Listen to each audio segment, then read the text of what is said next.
ابراهيم مين؟ اللي ضرب المسكندره. تعال خش جوه. تسلم ايدك يا تفاح. انما ايه الحلاوه دي؟ متكندره بصحيح. ويا ريته نافع.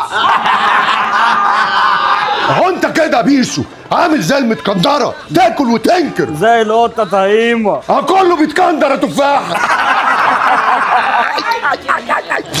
بقول لك ايه، الحته الحلوه اللي انا لسه واكلها دي عباره عن ايه؟ عباره عن برلين شوكليت. أيوة. ومسكندر بالبندق يا الايطالي سيدي. وكرانش ويفر متقرمش، وكل ده يا عم هيما متغطي بافخر انواع الشوكولاته البلجيكي. بلجيكي بلجيكي حاجه تيجي كده. انت حبيبي كده وارجع زي زمان.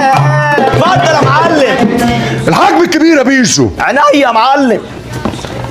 ايه ده انت جبت دي كلها منين؟ الحته اللي انت شايفها دي الحجم الكبير من المتكندره، لما تيجي تاكلها تقوم تقف. قوم اقف وانت بتكلمني، قوم اقف بصلي وفهمني. قوم اقف قوم اقف قوم اقف وانت بتكلمني. قوم اقف بصي قول له اثبت مكانه. بلادي بلادي بلادي لك حبي وفؤادي. ثابت فين الكندره اللي كانت في العلب دي؟ والله يا باشا استاذ ابراهيم كلها كلهم، ما اتبقاش الا الحته دي. اخيرا وقعت يا ابراهيم. يا باشا احنا ناس حلوه وقاعدين قاعده حلوه ومعانا متكندره حلوه. اسكت.